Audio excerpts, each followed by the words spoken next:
शुरू करेंगे। ओम नमः सिद्धेभ्यः जय श्री ओम नमः सिद्धेभ्यः जय श्री ओम नमः सिद्धेभ्यः। मंगलम भगवान वीरो मंगलम गौतमो गणी मंगलम कुंद कुंदाद्यो जैन धर्मोस्तु मंगलम सर्वमंगल मांगल्यम सर्वकल्याण कारकम प्रधानम सर्वधर्माणां जैनम जयतु शासनम जैनम जयतु शासनम जैनम जयतु शासनम।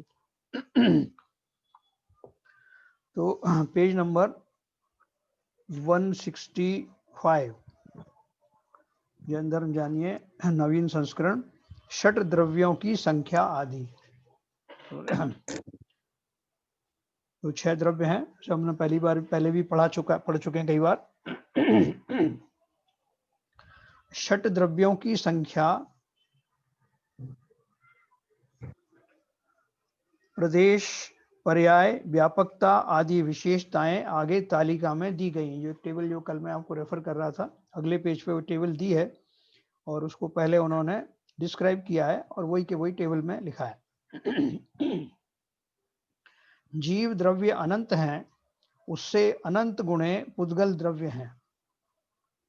धर्म अधर्म और आकाश द्रव्य एक एक हैं क्योंकि ये द्रव्य अखंड हैं, है ना। अपन देखते हैं कि एक जीव है, एक जीव के माध्यम से उसके निमित्त से कितनी सारी पुद्गल वर्गनाओं रूप स्कंद उसका शरीर बनता है।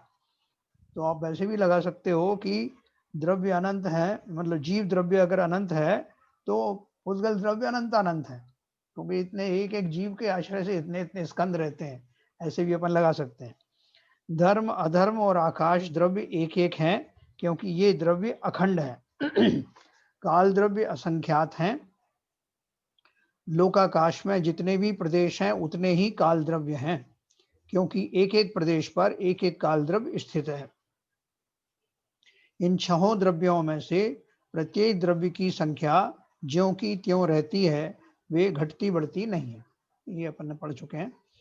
अब देखो इसमें जो विशेष बात है वो ये भी हमने कहीं कहीं पढ़ा है। सक्रिय और निष्क्रिय द्रव्य क्या है? जो 6 द्रव्यों में से कौन से सक्रिय है और कौन से निष्क्रिय है, और सक्रिय निष्क्रिय का अर्थ क्या है? सक्रिय का अर्थ है एक प्रदेश से दूसरे प्रदेश तक जाना, गमन करने, ठहरने तथा हलन चलन की क्रिया जीव व पुद्गल द्रव्यों की ही होती है, अतः ये ही सक्रिय हैं। शेष चारों द्रव्य निष्क्रिय हैं, अर्थात एक स्थान पर अचल रूप से स्थित है।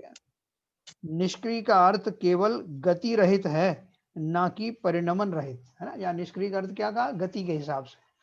तो निष्क्रिय का अर्थ क्या है कि वो उनमें परिणमन तो हो रहा है, गति तो उनमें क्रिया तो हो रही है, लेकिन क्या क्रिया हो रही है? वो ऐसा गति रूपी क्रिया नहीं हो रही। निष्क्रिय का अर्थ केवल गति रहित है, ना कि परिणमन रहित। उत्पाद व्यय और द्रव्य रूपी अवस्थाएं सभी 6 द्रव्यों में होती हैं, किंतु क्रिया संसारी जीव और पुद्गल में ही होती है। धर्म अधर्म और आकाश द्रव्यों में यद्यपि ये क्रियाएं नहीं होती हैं, किंतु ये जीव व पुद्गल की उक्त क्रियाओं यानी चलने ठहरने और अवगाहन देने में सहकारी हैं, निमित्त हैं। ठीक है ना। देखो इसमें एक शब्द आया है किंतु क्रिया संसारी जीव और पुद्गल में ही होती है। तो संसारी जीव क्यों क्वालिफाई किया उन्होंने? क्योंकि सिद्धों में ऐसा गमन नहीं होता। फिर मूर्तिक और अमूर्तिक द्रव्य क्या है? जो पदार्थ इंद्रियों द्वारा सूंघकर, चखकर, देखकर, सुनकर या छूकर जाना जा सके वह मूर्तिक है, और जो नहीं जाना जा सके वो अमूर्तिक है।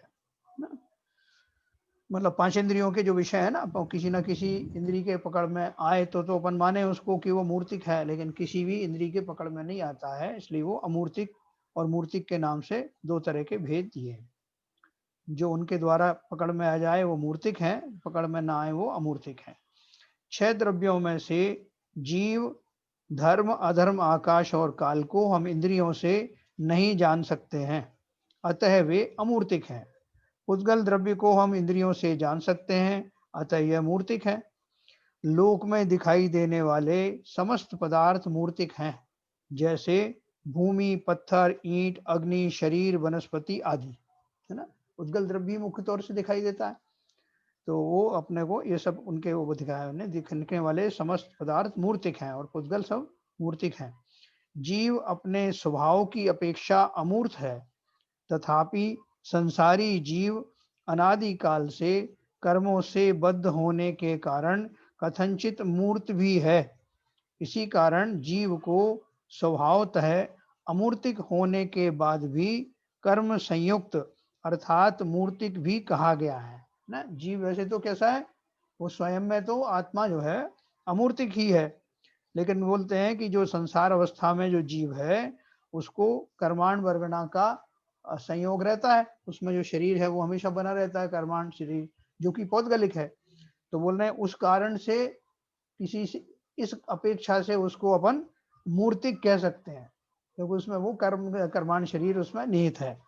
इसी कारण जीव को स्वभावतः अमूर्तिक होने के बाद भी कर्म संयुक्त अर्थात मूर्तिक भी कहा गया है, यानी अमूर्तिक में मूर्तिक का बंध होता है। अब द्रव्यों का आकार, सभी द्रव्यों का आकार होता है।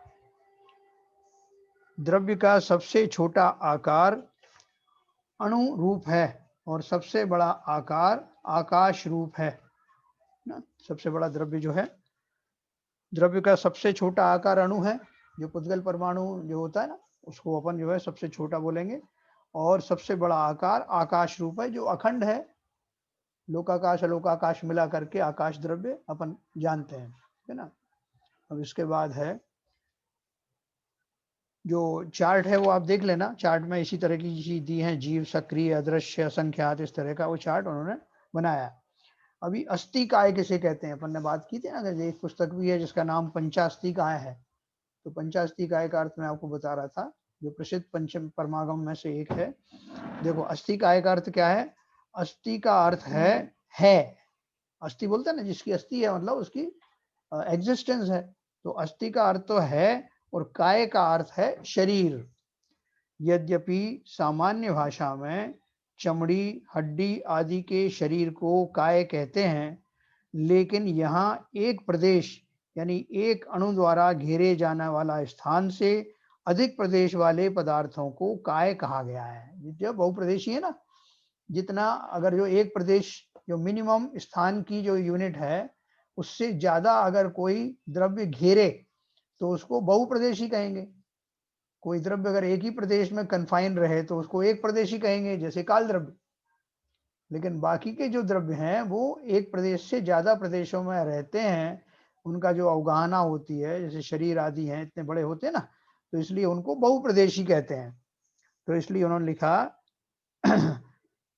यहाँ एक प्रदेश से अधिक प्रदेश वाले पदार्थों को काय कहा गया है। जैसे शरीर बहुप्रदेशी है, वैसे ही काल द्रव्य के अतिरिक्त शेष 5 द्रव्य भी बहुप्रदेशी है, अर्थात इन पांचों द्रव्यों में एक से अधिक प्रदेश होते हैं, और जो द्रव्य सत्ता रूप होकर बहुप्रदेशी हो वह अस्थि काय है ना।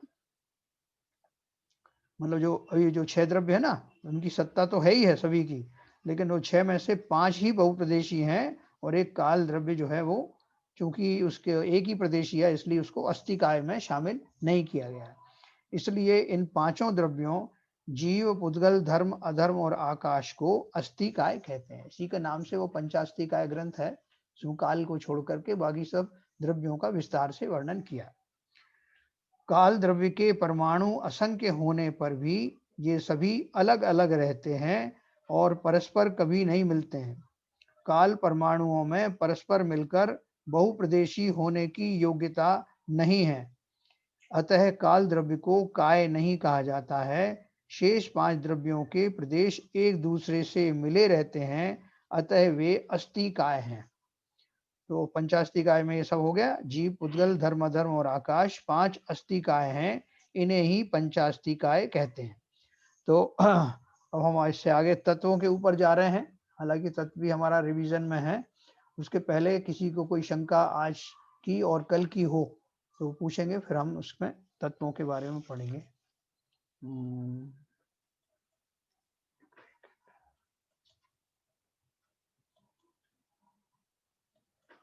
हाँ कोई कंफ्यूजन हो कल का और आज का तो बताएं। अब ये जो कर्म को हम पुद्गल रूप कहते हैं, हाँ तो हम पुद्गल रूप किस तरह से कहते हैं? पुद्गल का तो जैसे आप बताते हैं कि जो सुनकर, चखकर, देखकर, सुनकर, छूकर जाना जा सके जी इंद्रियों के द्वारा, हाँ। तो ऐसा कर्म में तो ऐसा है नहीं। नहीं देखो, जो कर्म है वो किस चीज के हैं, वो उसका द्रव्य एक्चुअली क्या है? द्रव्य है पुद्गल। पुद्गल से निर्मित है ना कर्म भी, कर्म पुद्गलिक है ना, कर्म सारे पुद्गलिक हैं। नहीं, वही मतलब कैसे पुद्गलिक हम क्यों कहते हैं? पुद्गलिक कैसे हुए? पुद्गल जाति का है जिसमें ये जो रस गंध वर्ण आदि जो गुण हैं वो उनमें होते हैं, लेकिन उनकी जो वो वर्गणाएं हैं, बहुत सूक्ष्म वर्गणाएं, वो हमारी पकड़ में नहीं आती, वो हमारे ज्ञान में नहीं आती, इसलिए वो हमारे लिए द्रष्टव्य नहीं है। लेकिन चूंकि जो पुद्गल द्रव्य के जो गुण हैं, उन पुद्गल से ही वो बना है। अगर वो वर्गणाएं उतनी सूक्ष्म ना हो तो हमारी पकड़ में नहीं आती, लेकिन वो ग्राह्य हैं। देखो अवधि ज्ञानी जो होते हैं ना, अवधि ज्ञानी, अवधि ज्ञान के द्वारा वो जीवों की दशा जानते हैं और वो परमाणु को देख सकते हैं। तो वो जो कर्माण वर्गणाएं हैं उनको देख करके आत्मा को वो डायरेक्ट नहीं देख सकते अवधि ज्ञानी, लेकिन वो जो भविष्यवाणी करते हैं या बताते हैं, वो उनके जो पौद्गलिक जो परमाणु हैं यानी कर्माण वर्गणाएं आदि, उसको देख के बता देंगे कि इस जीव के जो शरीर में जो पौद्गलिक परगणाएं हैं उनका कितना काल बाकी है, अर्थात ये जीव अब कितने समय में मोक्ष की प्राप्ति करने वाला है। मतलब ऐसे इनडायरेक्टली वो जानते हैं, क्योंकि वो जो पौद्गलिक वर्गणाएं हैं वो खाली उनको ही देख सकते हैं, उनका ही अनुभव कर सकते हैं। तो ये बहुत सारी जो सूक्ष्म वर्गणाएं, जैसे तेजस शरीर है, वो भी पुद्गलिक शरीर से पुद्गल से बनता है। आप अणु को भी तो नहीं देख सकते ना स्पर्श कर सकते। जब वो स्कंद बनता है तभी आपको दिखाई में देता है, वो तब तक नहीं दिखाई देता। इसका अर्थ ये नहीं कि वो पुद्गल को क्वालिफाई नहीं कर रहा है, वो पुद्गल को क्वालिफाई करता है। इन्होंने बोला 5 इंद्रियों से संसारी जीवों को, मतलब साधारण जीवों को वो दिखाई देता है, अनुभव में आता है। बाकी अवधि ज्ञानी को अवधि ज्ञान से देखने में आता है। और देखो मनोपर ज्ञान वाले को जो है, वो भी जब वो कोई विचार उनके आकार लेते हैं तब उनको पता लगता है। तो ये जो वर्गणाएं हैं इनको केवल ज्ञानी ने जाना है, तो उसकी अपेक्षा से वो पुद्गल शरीर पुद्गलिक ही है, परमाणुओं से ही निर्मित होते हैं। कल अपन ने वर्गणाएं पढ़ी थी ना 23 प्रकार की, तो उन वर्गणाओं में ये सूक्ष्म वर्गणाएं भी हैं, कर्मण वर्गणाएं भी हैं, और वो पुद्गल ही है, जैसे वो केवल ज्ञान गम है। ठीक है सर, और दूसरा पूछे।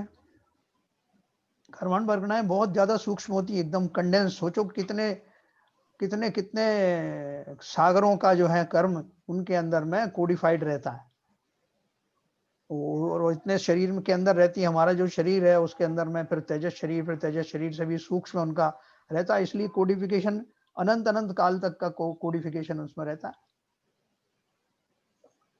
है ना, और आत्मा उससे भी सूक्ष्म है।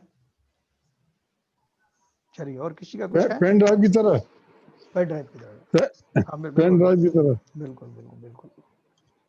तो देखो ये बहुत अद्भुत चीज है कि हाँ। और दूसरी बात एक और है, हम जैसे कई बार क्या करते हैं, हमें मालूम है कि हम जैसे ही भाव करते हैं वैसे ही हमारे कर्म बंद होते हैं।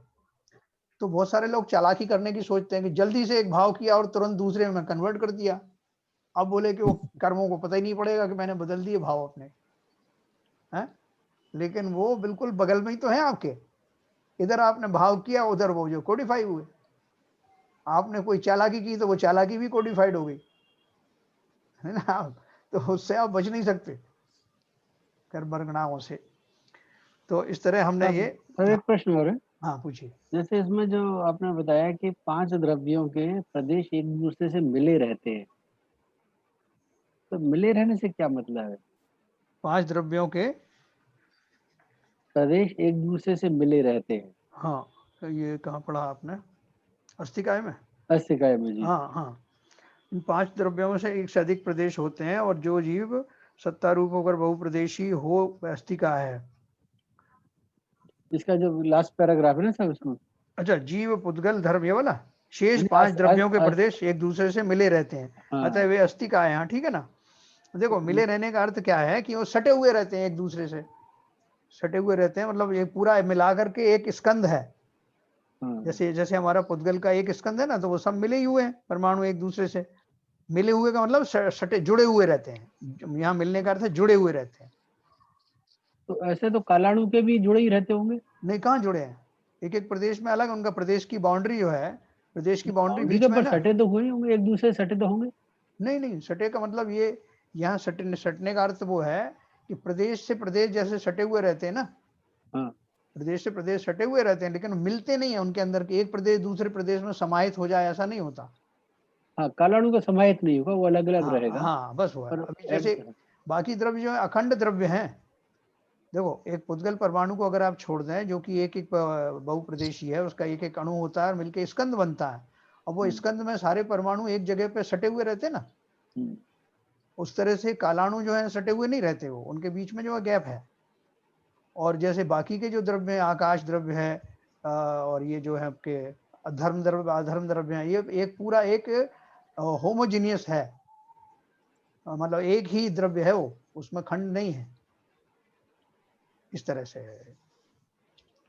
वैसे शरीर भी हमको जब दिखाई देता है तो हमको होमोजीनियस जैसा दिखता है, स्कंद जब बन जाता है, जैसे पत्थर। मोनोलिथिक कहते हैं। मोनोलिथिक। मोनोलिथिक। हाँ, जैसे हमारी जो मूर्ति के लिए बोलते हैं ना, बाहुबली स्वामी की मूर्ति मोनोलिथिक है ना। और वो एक एक शब्द आता है होमोजीनियस। तो यहाँ होमोजीनियस तो अपन जो आत्मा के लिए प्रयोग में लाते हैं, या मोनोलिथिक है, मतलब एक पत्थर की बनी हुई को अपन कह देते हैं मोनोलिथिक, ऐसा। और किसी को कोई शंका?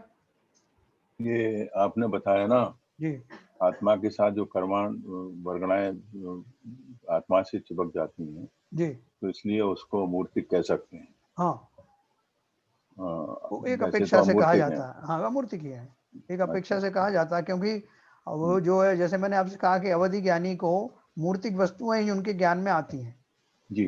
तो आत्मा उनके ज्ञान में नहीं आती, अवधि ज्ञान में। लेकिन वो अच्छा। कैसे जानते हैं कि उसके आसपास जो कर्मण शरीर है, वो कर्मण शरीर को जानते हैं। वो और केवल ज्ञानी को?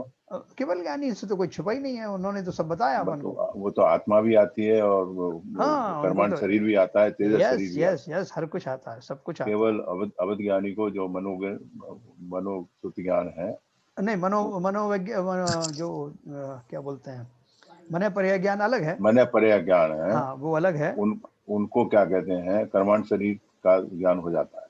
हाँ, कर्मण शरीर का उनको भी होता है। अवधि ज्ञान उससे नीचे के कैटेगरी का है। अवधि ज्ञानी को भी जी। परमाणु दिखाई देता है। अच्छा अच्छा। परमाणु दिखाई देता है उनको, लास्ट एंड जिससे जो चाहे कर्माण वर्गनाएं बनती हों, शरीर बनते हैं, तेजस वर्गनाएं बनती हैं, वो सारा उसका अंतिम जो सबसे छोटा जो भाग है परमाणु, वो उनको दिखाई देता है। तो उसको अपने स्वयं का दिखाई देता है कि औरों का भी दिखाई देता है? सभी का, खुद का जब दूसरों का दिखेगा तो खुद का तो दिखेगा ही।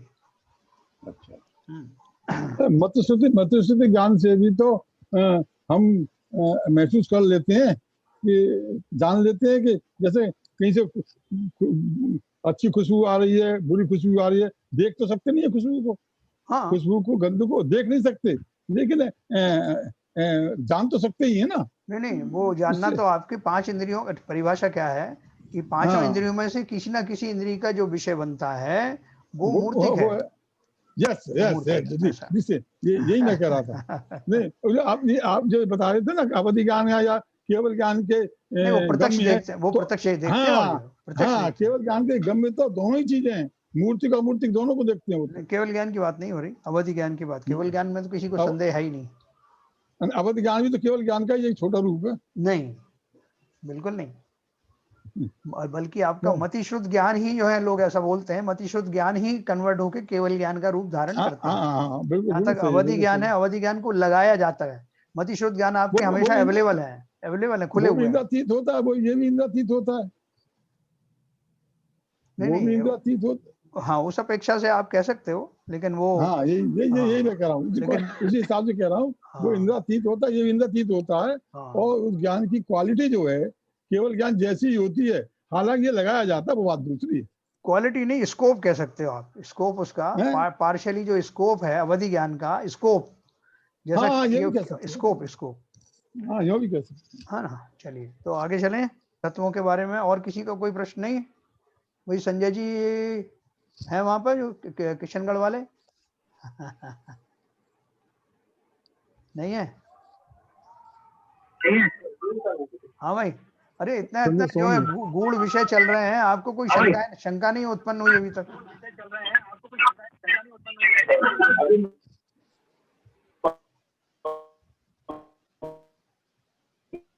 आवाज नहीं आ रही तो समाधान हो जाती है?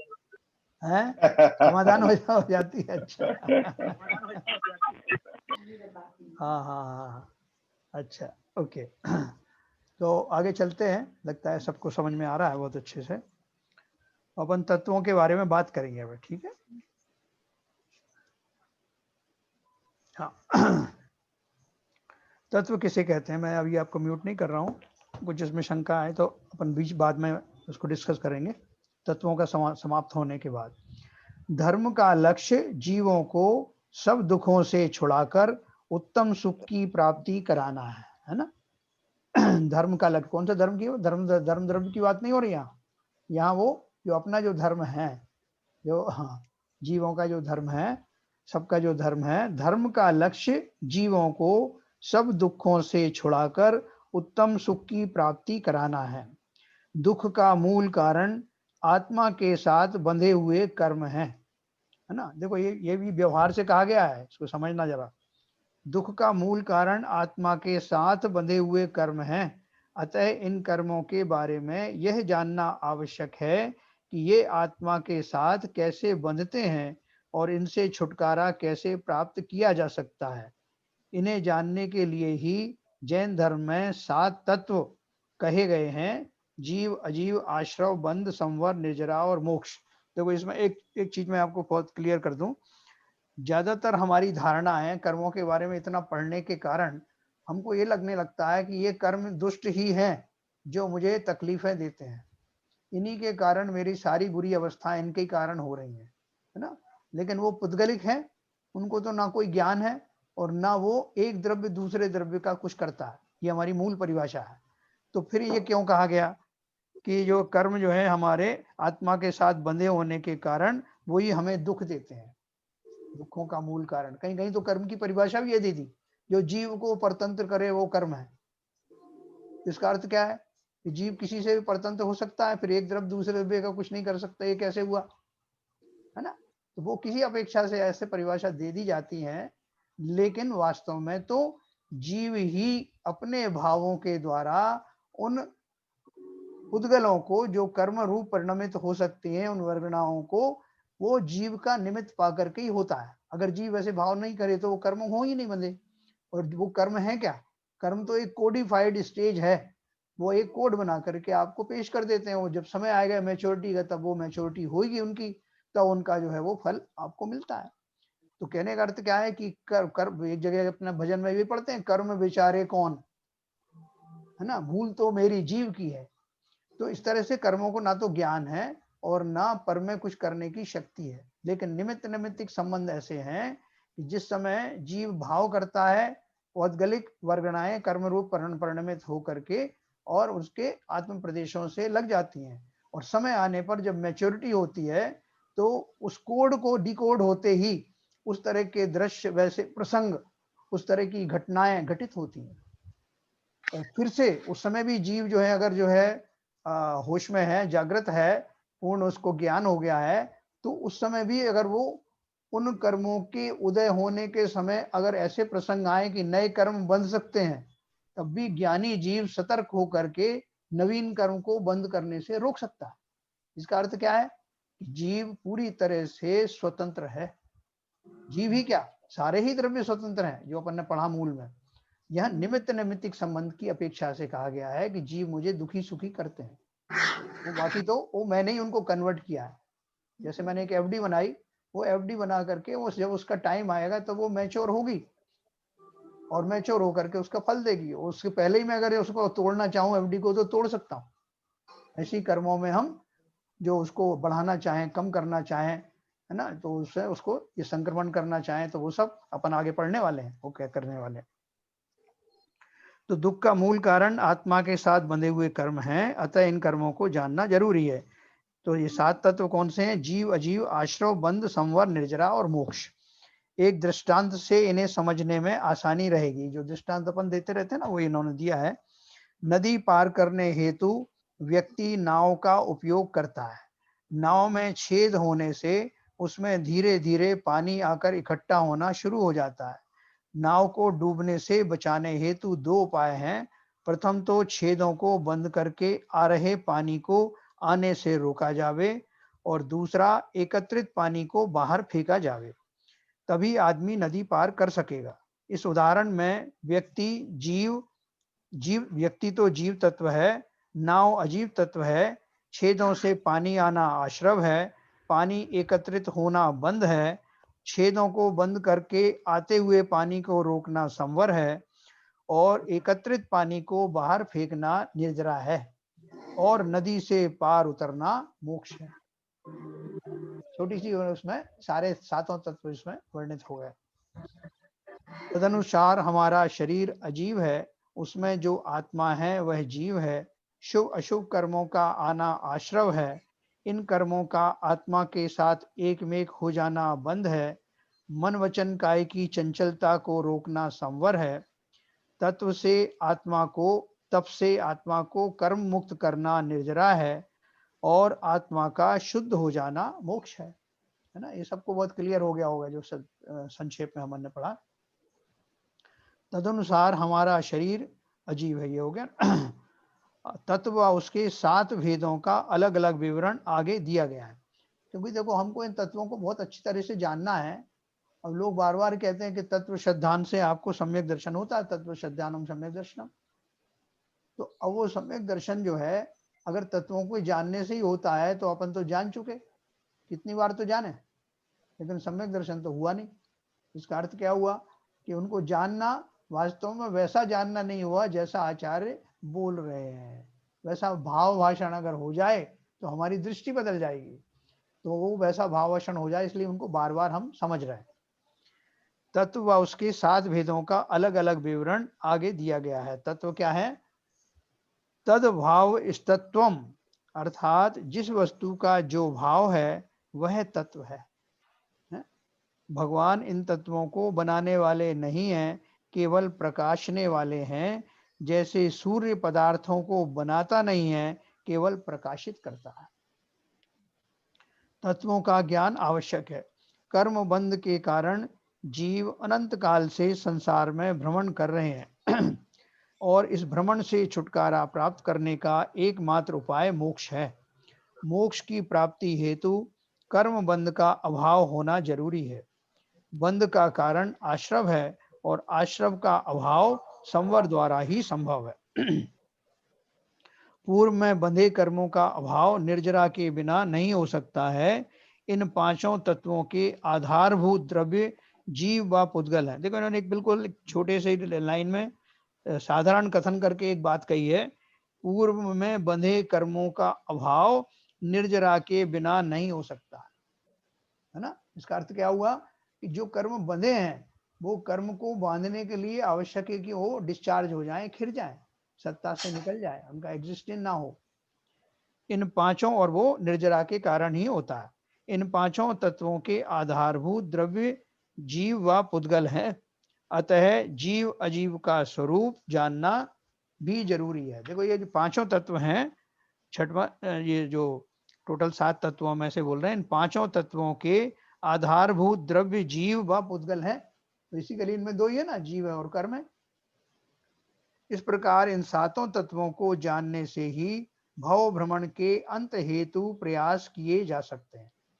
हमको इसलिए जानना है ये सातों तत्व, ये पर्यायों के कारण जीव, इनमें से कुछ पर्यायों के कारण जीव संसार में निरंतर रहने की व्यवस्थाएं करता है और कुछ तत्वों के कारण जीव मुक्त होने की व्यवस्था करता है। इसलिए हमें इनको जानना है। तत्वों के भेद देखें। तत्वों के 7 भेद निम्न प्रकार हैं। पहला जीव तत्व, जिसमें चेतना है, अर्थात जिसमें देखने व जानने की शक्ति है, वह जीव तत्व है। जैसे मनुष्य, तिर्यंच आदि में स्थित आत्म तत्व। जीव का विवरण आगे 135 में हम पढ़ चुके हैं, वो अपन ने बहुत विस्तार से पढ़ा। जीव के जो है साधारण जो गुण हैं, जो और सब द्रव्यों में पाए जाते हैं, वो भी हमने पढ़े, और जीव के विशेष गुण भी हमने पढ़े। अब अजीब तत्व क्या है, जिसमें चेतना नहीं है अथवा जिसमें देखने व जानने की शक्ति नहीं है वह अजीव तत्व है। जैसे लकड़ी, पत्थर आदि। पांचों द्रव्य, पुद्गल, धर्म, अधर्म, आकाश और काल अजीव तत्व हैं। अब आश्रव तत्व क्या है? आत्मा में कर्मों के आने को आश्रव तत्व कहते हैं, जो अपन ने पढ़ चुके हैं पहले अभी। जैसे नदी में नाव चलते समय छिद्र में पानी का नाव में आना, इसी प्रकार मिथ्या दर्शन, राग, द्वेष आदि भावों के कारण आत्म प्रदेशों में हलन चलन होने से कर्मण पुद्गल वर्गणा आत्मा में आती हैं। ऐसे पुद्गल कणों को कर्म नाम दिया जाता है ना? कण कहा ना उसको, कण। और सामान्य कथन में इन्हें ही कर्म कहते हैं। इस प्रकार आत्मा में कर्म निरंतर आते रहते हैं। आश्रव के विभिन्न प्रकार से भेद व उपभेद किए गए हैं। इसके मुख्य दो भेद निम्न हैं। पहला भावाश्रव और दूसरा द्रव्याश्रव। भावाश्रव कौन से हैं? जिन शुभ अशुभ भावों से कर्मण वर्गणाएं कर्म रूप में परिणित होती हैं उन्हें भाव आश्रव कहते हैं। दूसरा है द्रव्याश्रव। उन कर्मण वर्गणाओं का कर्म रूप से आत्मा में आना द्रव्य आश्रव कहलाता है। फिजिकली वो आ जाते हैं। दूसरे शब्दों में जिन भावों से कर्म आते हैं वह भावाश्रव है और कर्मों के का आगमन द्रव्याश्रव है। मतलब मेरे भाव भावाश्रव, कर्मों का आना द्रव्याश्रव। जैसे नाव के छेदों से जल नाव में आता है, वैसे ही जीव के मन वचन काय रूपी छिद्रों से कर्म वर्गणाएं प्रविष्ट होती हैं। छिद्र होना भावाश्रव है और जल रूपी कर्मों का आना द्रव्याश्रव है ना? इसमें छिद्र दिया है, अब उसको मतलब निमित्त से समझ लीजिए। मन वचन काय के जो योग होते हैं उनके निमित्त पा करके कर्म वर्गणाएं आती हैं, जीव के निकट आती हैं। अब देखो भाव आश्रव के भेद। जो हम भावाश्रव करते हैं ना, तो कितनी तरह के करते हैं, कैसे करते हैं? भाव आश्रव के मूल भेद 4 हैं और उपभेद 57 हैं, और इन 57 के द्वारा ही कर्मों का आश्रव होता है। जैसे उस नाव में बहुत सारे छेद हों तो वो सारे छेद उसमें वो कर्मों के आने के द्वार हैं। तरह तरह के छेद हैं, कोई गोल छेद है, कोई टेढ़ा छेद है, कोई ऐसा, इस तरह समझने कल्पना के लिए। तो ऐसे मूल तो है 4 हैं और उनके उपभेद 57 हैं। इन 57 द्वारों के कह सकते हैं, इन 57 द्वारों के द्वारा ही कर्मों का आश्रव होता है। इनका विवरण इस प्रकार है। देखो किस कारण से आते हैं हमारे। पहला मिथ्यात्व। जो मेरा मिथ्यात्व नाम का जो भाव है, वो भाव कैसा है? झूठे देव, शास्त्र, गुरु पर श्रद्धान करना मिथ्यात्व है ना? मिथ्यात्व कर्म की बात नहीं कर रहे हैं यहाँ, मिथ्यात्व भाव की बात कर रहे हैं। उसी जाति का कर्म भी है। तो मिथ्यात्व कौन सा मिथ्यात्व में जीव करता है? झूठे देव, शास्त्र, गुरु पर श्रद्धान करना। श्रद्धा गुण मेरा है ना, जीव का गुण है श्रद्धा गुण। तो वो अपने भावों द्वारा उस श्रद्धा गुण में जब उल्टा सीधा सोचता है तो उतना विचार करता है, झूठे देव, शास्त्र, गुरु को सही मानता है, तब उसका श्रद्धान मिथ्यात्व कहा जाता है। मिथ्यात्व की वजह से जीव में तरह तरह के भाव उत्पन्न होते हैं। यानी जो मेरा मिथ्या श्रद्धान ही उल्टा है तो गलत भाव होंगे, जो कर्म बंध के कारण है। मिथ्यात्व 5 प्रकार का होता है: एकांत, विपरीत, विनय, संशय और अज्ञान। ये ध्यान रखना। एक बार अपने मुनिराज आए थे ना अपने, हाँ इसमें आपने आता है ये आलोचना पाठ में मिथ्यात्व के बारे में सब आता है। एकांत, विपरीत, एकांत विनय के, संशय अज्ञान कुनय के, वश होए घोर अगकीनो, बचते कैसे, ऐसा ही कुछ है ना। तो ये अब जो आलोचना पाठ को अब जब पढ़ेंगे ना तो इन रेफरेंस में पढ़ेंगे। अब सब पहले तो ऐसे ही अपन ले में पढ़ते चले जाते हैं, ठीक है, बचते ना कहीं। हाँ, तो इस तरह से ये एकांत, विपरीत, विनय, संशय और ये अज्ञान, ये क्या है अपन पढ़ेंगे। अपन कैसे भाव करते हैं मिथ्यात्व के वश होकर के। दूसरा अविरति, ये सब कर्मों के आश्रव के द्वार हैं, लेकिन मेरे भाव अविरति से क्या है? अविरति से अर्थ क्या है? 12 प्रकार की अविरति होती है। आत्मा के अपने स्वभाव से हटकर अन्य विषयों में लगना या व्रतों को धारण न करना अविरति है। अर्थात इसमें चारित्र ग्रहण की प्रवृत्ति नहीं होती है ना, अविरति। जो किसका आएगा, ये चारित्र के भेद में आएगा। इसके 12 भेद हैं। कौन से? 6 प्रकार के जीव, जिसमें 5 स्थावर और 1 त्रस, इनके रक्षण का भाव न होना तथा 5 इंद्रियों तथा मन को वश में नहीं करना है, ये अविरति हो गई। अब देखिए आगे बोल रहे हैं कषाय। कषाय कितनी है? 25 कषाय कौन कौन सी हमारी? जो आत्मा को कषे अर्थात दुख दे वह कषाय है। इनके 25 भेद होते हैं जो हम आगे पढ़ने वाले हैं। प्रमाद भी कषाय में गर्भित हो जाता है। प्रमाद का विवरण भी आगे दिया है। ये बहुत अच्छा तरीके से इन्होंने कंपाइल किया है, तो यहाँ हमें कम से कम एक इंट्रोडक्शन मिल जाता है और ये सब आगे दिया गया है। फिर देखो, तो कषाय के 25 भेद अपन पढ़ेंगे। जैसे वो 4 अपने कषाय थे ना मुख्य, क्रोध मान माया लोभ, उनमें 4 तरह के होते हैं, अनंतानुबंधी, प्रत्यख्यान, अप्रत्यख्यान, प्रत्यख्यान और संजुलन। 4 इंटू 4 कितने हुए? 16। और 9 जो है कौन से हैं? 9 कषाय है। तो 16 और 9 25, यहाँ कषाय के 25 भेद दिए। फिर चौथा है योग। योग तो वैसे अपन बोलते हैं कि मन वचन काया के जो निमित्त से होने वाले आत्मा के प्रदेशों का परिस्पंदन, उनमें होने वाले कंपन को अपन योग कहते हैं। तो योग के 15 भेद कैसे हो गए? सोचने, बोलने या अन्य शारीरिक क्रिया करने से हमारे शरीर में हलन चलन होता है। इससे हमारी आत्मा के प्रदेशों में भी हलन चलन होता है। निमित्त निमित्तिक है ना एक दूसरे से, यही योग कहलाता है ना। मेरा सोचना और शरीर में कंपन होना, शरीर में भी होता ना। जैसे मुझे क्रोध आया, तो क्रोध तो जीव के भाव है।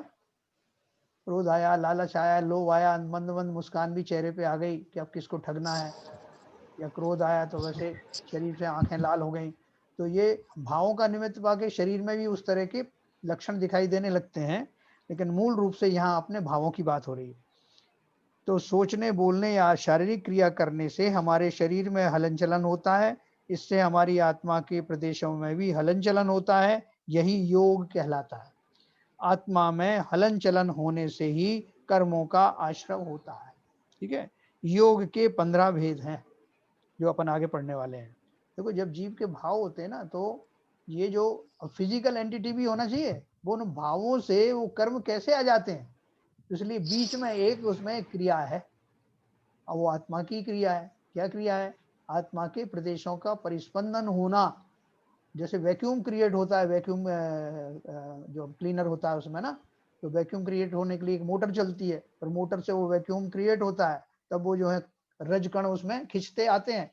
ऐसे ही मन वचन काय के निमित्त से होने वाले योगों के द्वारा वो जो आत्मा का परिस्पंदन जो जिसे कहते हैं, उसके द्वारा वो जो कर्म है उनकी फिजिकल जो इनको आकृष्ट किया जाता है। ऐसा इस प्रकार स्पंदन और परिणमन एक ही चीज है क्या? परिणमन किसका? आत्मा का? नहीं, आत्मा के परिणमन तो बहुत सारे हो रहे हैं ना। परिणमन मतलब अच्छा। उसके, हाँ, बहुत सारे परिणमन, ये भी एक अवस्था है ना।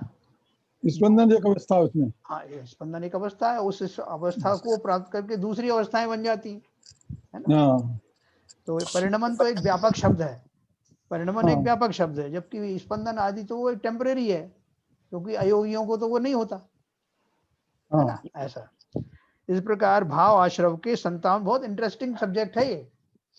एक बार अपन समझ लेंगे ना तो कभी भूलने वाले भी नहीं है, पक्की बात है ये। इस प्रकार भाव आश्रव के 57 भेद होते हैं। पुण्याश्रव और पापाश्रव। पाप एक प्रश्न है सर। हाँ जी भाई। जैसे योग में जो इन्होंने जो आपने बताया कि सोचने, बोलने और अन्य शारीरिक क्रिया से हलन चलन, हाँ और शरीर की हलन चलन से आत्मा के प्रति हलन चलन, हाँ मतलब सीक्वेंस ऐसे ही ना सर? शरीर का हलन चलन हाँ, दोनों उसकी तरह से हो सकता है। Reverse is also true. Reverse is also true. जैसे आपका जो शरीर है, जो शरीर में आपने, जैसे मैंने एक बार बताया था ना कि आप एकदम डांस करने लग गए, हम दो और लोगों को देख के। एक्चुअली रिवर्स सब ऐसा होगा क्योंकि पहले भाव बनेंगे। हाँ बिल्कुल। तो भाव बनने की, क्योंकि भाव बनना इनिशियल फर्स्ट स्टेप है, जिसके बाद ही शरीर का हलन चलन होगा। तो एक भाव और बनने की वजह से एक तरीका और हो सकता है कि जैसे आप जो है बस में बैठे हुए थे सबसे पीछे की सीट पे, और अचानक से बस वाले ने ब्रेक लगाया, ठीक है, तो क्या होगा, आपने थोड़ी सोचा था कि मैं ड्राइवर तक पहुंच जाऊं, लेकिन इतनी जोर से आपका इनर्शिया ने काम किया कि वो जो आपका सीधा मोमेंटम बना और शरीर सीधा पहुंच गया आगे तक। आपने देखा ना कई बार ऐसा ब्रेक लगता है तो शरीर उठ के चल देता है, तो आपने तो भाव किए ही नहीं, तो शरीर क्यों चल दिया?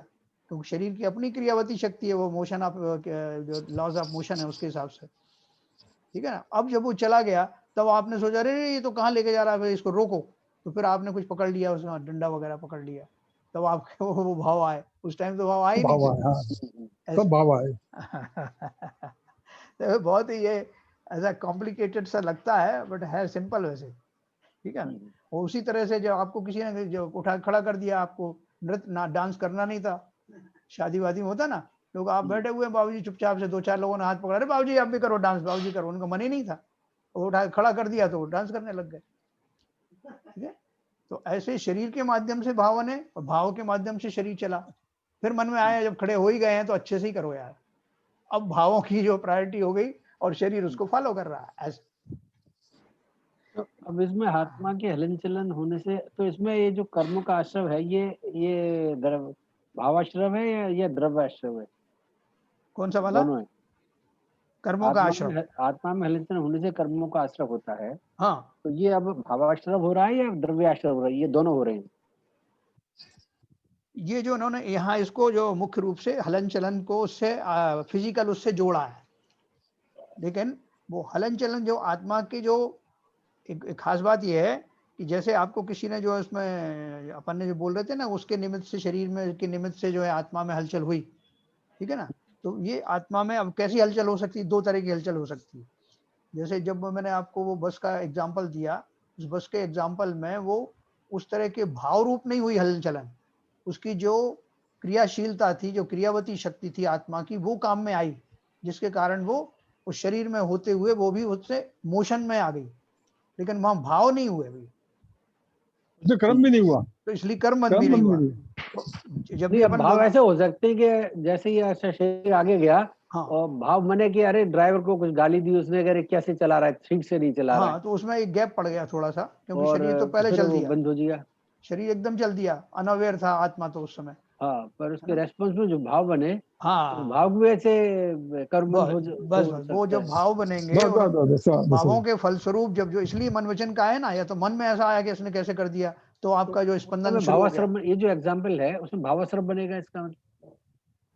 हाँ, ये तो भावाश्रम ही हुआ है, ये उसके जो हलन चलन हुए, जो कौन सा वाला एग्जाम्पल? कर्म बंद वाला आपने दिया नहीं, उसमें जिस काल में उसके भाव हुए ही नहीं, हाँ, उसमें हुए ही नहीं, तो वहाँ क्रियावती शक्ति ही उसकी काम में आई, हाँ, ठीक है। लेकिन जब जैसे ही उसमें भाव प्रकट हुआ, ये ड्राइवर क्या कर रहा है, तो भाव प्रकट हो गए, तो अब वो जो है मन वचन काया में से तीनों योग जो है उस जाति के होंगे, जैसे मन में आया बोला ही नहीं कुछ, या वचन बोलने के भाव आए, ऐसा। इसके जन साहब जी, एलके जन साहब क्या बोल रहे हैं, हाँ, हलन चलन से जो आश्रव हो रहा है, हाँ, तो ये भाव आश्रव है ना, हाँ, वो ये पूछ रहे हम हैं, बता ये दिए ना। भाव आश्रम है। हाँ, और जब ये जाके शरीर में जाके आत्मा से कर्मांड शरीर में चिपक जाएंगे तो द्रव्याश्रव हो जाएंगे।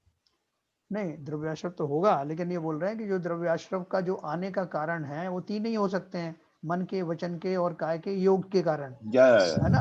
तो मतलब उनके निमित्त से होने वाले जो भाव बनेंगे, तब वो कर्म बंध की प्रक्रिया होती है पूरी। शरीर के हलन चलन से, शरीर के हलन चलन से कुछ नहीं होता, शरीर के हलन चलन से मैं जब भाव इंडल्ज हो जाते हैं तब क्रियाएं शुरू होती हैं। हाँ, तो वही भावाश्रव ही हुआ ना सर। हाँ, हलन चलन से जो भाव बने, और भाव से जैसे आपने बताया, एलके जन साहब ने एग्जाम्पल दिया कि वो कैसा ड्राइवर को गाली दी, तो गाली के जो भाव बने, तो उससे जो आश्रव हुआ, वो भाव आश्रव जाके फिर बंद जब हो जाएगा। अभी जैसे किसी का शरीर चला ही नहीं, वो पैरालिटिक शरीर है मान लो, हाँ, और वो शरीर चला नहीं, तो उसको कर्म बंद नहीं होंगे क्या? कि साहब शरीर तो चला ही नहीं, आपने कर्म और बंद करवा दिए।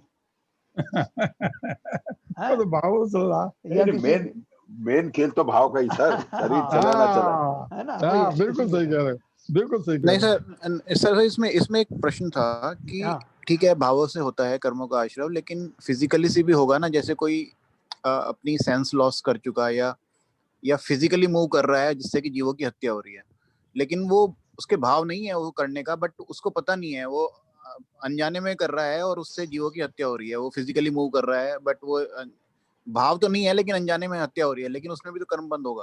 तो होगा उसमें क्यों होगा बताओ? कर्म बंद होगा ये आप मान रहे हो ना? हाँ जी, ये मान रहे हो कि तो नहीं मतलब मान रहे हो? तो मैं, हाँ ये तो मैं मान रहा हूँ, लेकिन फिर वो वाली बात कि भावों से ही होता है कर्म बंद, वो वाली बात फिर वो देखो सही नहीं बैठती। इसमें एक अविरति नाम का अपन ने पढ़ा दूसरे नंबर पे, अविरति पढ़ा ना, 12 प्रकार के अविरति। इसमें क्या लिखा है? आत्मा के अपने स्वभाव से हटकर अन्य विषयों में लगना या व्रतों को धारण न करना अविरति है। इसमें चारित्र ग्रहण की प्रवृत्ति नहीं होती। इसके 12 भेद हैं। 6 प्रकार के जीव, 5 स्थावर, 1 त्रस के रक्षण के भाव न होना तथा 5 इंद्रियों तथा मन को वश में नहीं करना।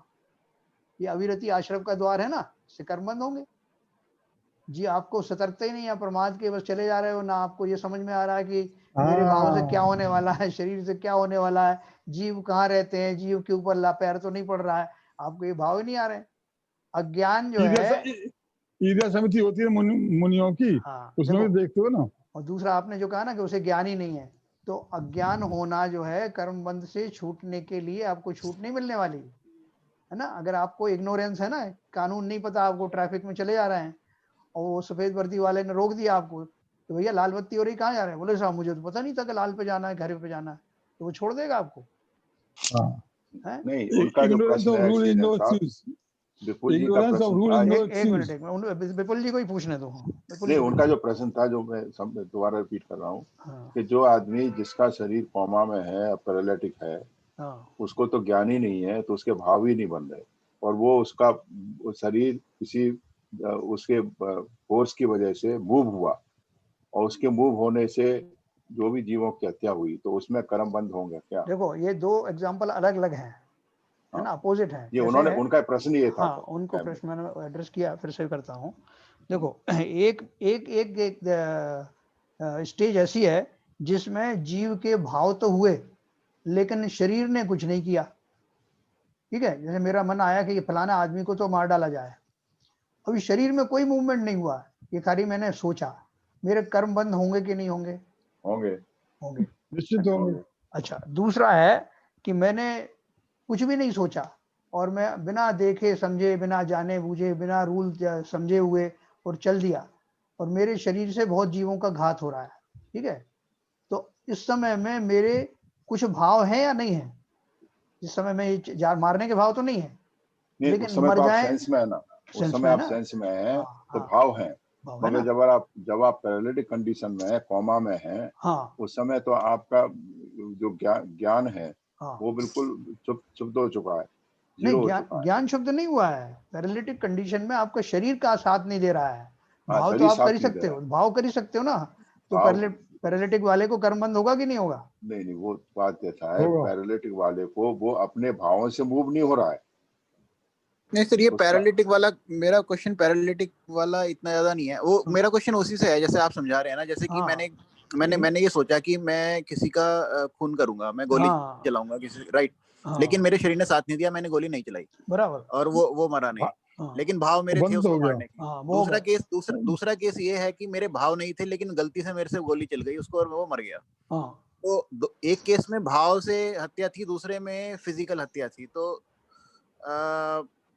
दोनों केस में कर्म बंद होगा और किस जाति का होगा और क्या डिफरेंस है? हाँ, पहले वाला में संकल्पी हिंसा का दोष लगेगा, जिसमें आपने सोच के ही किया है, गोली चलाई है। ठीक है, देखो संसार में भी 2 व्यवस्था होती है ना, इंटेंशनल और नॉन इंटेंशनल, उसके हिसाब से जो धाराएं लगाते हैं ना कानून की भी।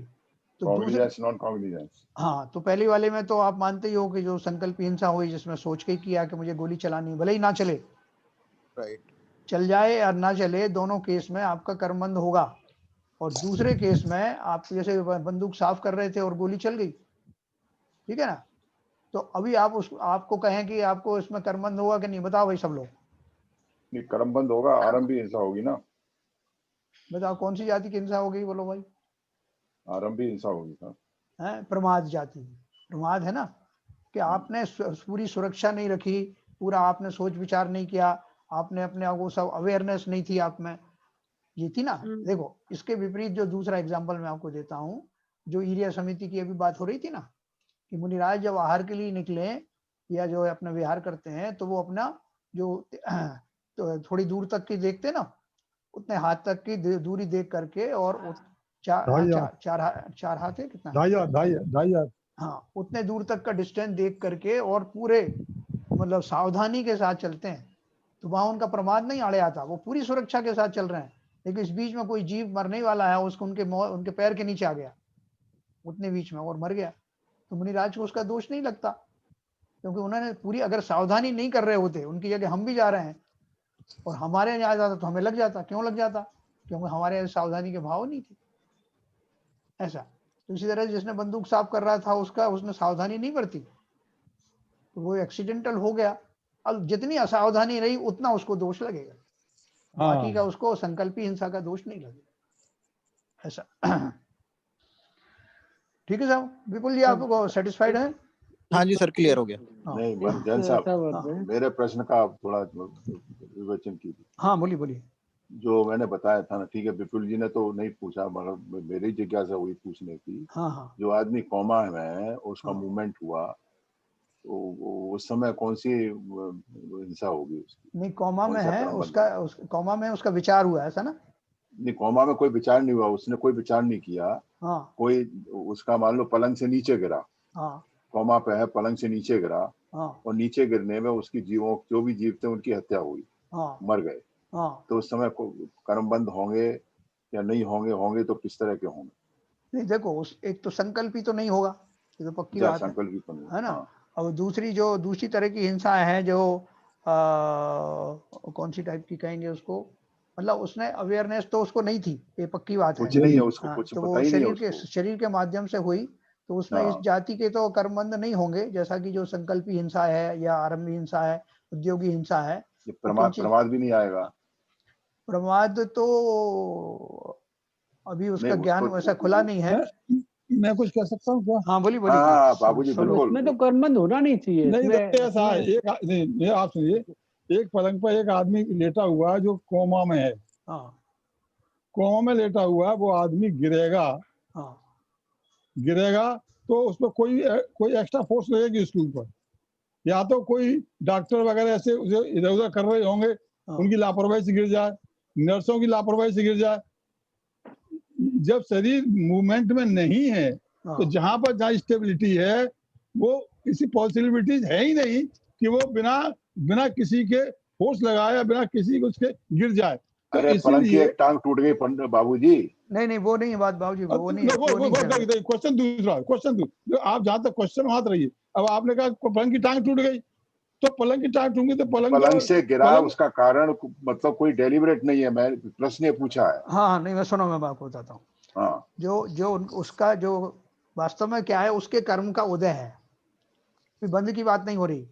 वो जो जीव गिरा है उसका एक कोई कर्म उदय में आया, जिसके कारण से उसका शरीर संज्ञा शून्य था, और वो संज्ञा शून्य होने के कारण नीचे गिर गया, तो वो उसका कोई भाव नहीं था। तो मेरे हिसाब से तो उसका नवीन कर्म बंध नहीं होगा, नहीं होगा, क्योंकि नवीन कर्म बंध होना उसके कोई भाव ऐसे नहीं है कि इस कैटेगरी में नहीं आते नहीं हो। जी ये तो वही बात हो जाएगी, जैसे कि बस में जो आदमी ब्रेक लगाने से वो आगे चला गया, उसी श्रेणी में आ जाएगा ये। जैसे दीवार गिरी, कोई भूकंप आया तो उसके में से बहुत सारे जीव मर गए, तो दीवार को आप दोष नहीं दे सकते। हाँ बिल्कुल सही बात। वो ऐसा उन जीवों का उदय ऐसा था, ऐसा। ठीक है सर, बिल्कुल सही है। सब्जेक्ट है। एक प्रश्न सर, जो अवृत्ति में जैसे 6 प्रकार के जीव बताए हैं, 5 स्थावर 1 त्रस, तो ये जीव सभी इसमें कवर हो गए सब? इसमें त्रस हो गए, स्थावर हो गए? हाँ सब हो गया ना कवर। कोई छूटा नहीं या कोई छूट जाता है? नहीं छूटे। 12 वेद की गिनती नहीं हो रही क्या पूरी? नहीं, गिनती तो पूरी हो रही है। मुझे ऐसा लगा जैसे कि 6 प्रकार से और भी ज्यादा जीव होते हैं क्या? 6 प्रकार के जीव होते हैं? टोटल 6 है, अपन ने इसमें सारा खेल 12 होते हैं, 12 प्राणी संयम और इंद्रिय संयम, 6 दोनों को होते हैं। प्राणी संयम और इंद्रिय संयम, इस तरीके से 12 होते हैं। वो तो गिन लिया उन्होंने, वो तो पूरे हो रहे हैं। पहले वो गिनती पहले कर ली उन लोगों ने, ऐसे थोड़ी पूछा। काउंटिंग हो रही है। भैया सब साइंटिस्ट और इंजीनियर बैठे हैं, वो बिना काउंटिंग के थोड़ी बात करें। उसमें भी आता है ना सब 12 भावना में, पन मिथ्यात योग 15 द्वादश अवृत जानो, पंचरू 20 कषाय मिले सब 57 मानो। बिल्कुल बिल्कुल, ये 57 है ना, ये 57 भेद हैं। भावाश्रव मतलब ये 57 द्वारों से कर्मों का आश्रव होता है। आश्रव होता है, के द्वार हैं 57, ठीक है ना। अगर आपने सबको डॉट लगा दिया आपने, है ना, तो आपकी नाव सुरक्षित रहेगी। ये 57 छेद जानना है अपन को, अच्छे आगे हो रहा है, इसका डिटेल आएगा। इसलिए तो काउंट कर रहे हैं एक एक करके। एल के जैन साहब इसलिए तो पूछ रहे हैं, इसके अलावा तो कुछ नहीं रह जाए, बाद में कहोगे ये तो मैंने बताया था। 57 से 58 नहीं हो सकते, 57 ही रहेंगे। पूरा रिकन्फर्म कर रहे हैं वो कि इसके अलावा तो कुछ नहीं रह गया। चलो अभी एक लाइन हमारी बची है आज के लिए। जैसे नीचे देखिए, पुण्याश्रव और पापाश्रव। पाप पुण्य की अपेक्षा से आश्रव के दो भेद हैं। हमने पहले वो डिटेल में पढ़ा है, बार बार पढ़ना है इसको। पहला पुण्याश्रव, जिसको ब्रैकेट में लिखा है शुभ आश्रव। जिनेंद्र भक्ति, जीव दया आदि धार्मिक शुभ क्रियाएं करने से जो कर्म आते हैं वे पुण्याश्रव अर्थात शुभाश्रव हैं, है ना। दूसरा है पापाश्रव, अशुभ आश्रव। हिंसा, झूठ आदि अधार्मिक व अशुभ क्रियाएं करने से जो आश्रव होता है वह पापाश्रव है या अशुभ आश्रव है। ठीक है सर, ये क्लियर हो गया दोनों अपन को। अब अपन कल पढ़ेंगे बंध तत्व के बारे में, ना, जो आप पहले ही पढ़ चुके हैं अपन। बंध तत्व कैसे आश्रव आ गए, अब वो बंध कैसे होता है, तो उसके बारे में अपन पढ़ेंगे। बंध के बारे में, बंध के भेद पढ़ेंगे और उसके और कारण पढ़ेंगे, कितनी तरह से बंध होता है, ये सब अपन विस्तार से पढ़ेंगे। समय हो गया तो जिनवाणी स्तुति करेंगे।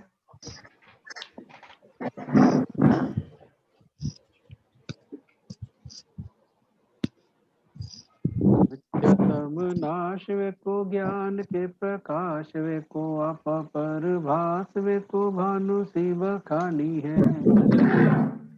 छहो द्रव्य जान वे को बंध विधि भान वे को स्वपर पिछान वे को परम प्रमानी है।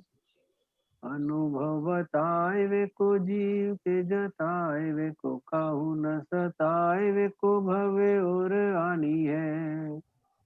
जहाँ तहाँ तार वे को पार के उतार वे को सुख विस्तार वे को यही जिन वाणी है। हे जिन वाणी भारती तो है जपो दिन रैन, जो तेरी शरणा गए सो पावे सुख चैन। जिन वाणी के ज्ञान से सूझे लोकालोक, तो वाणी मस्तक नमो सदा देते दो, सदा देते दो। जिन वाणी माता की जय। जय जय। नमोकार।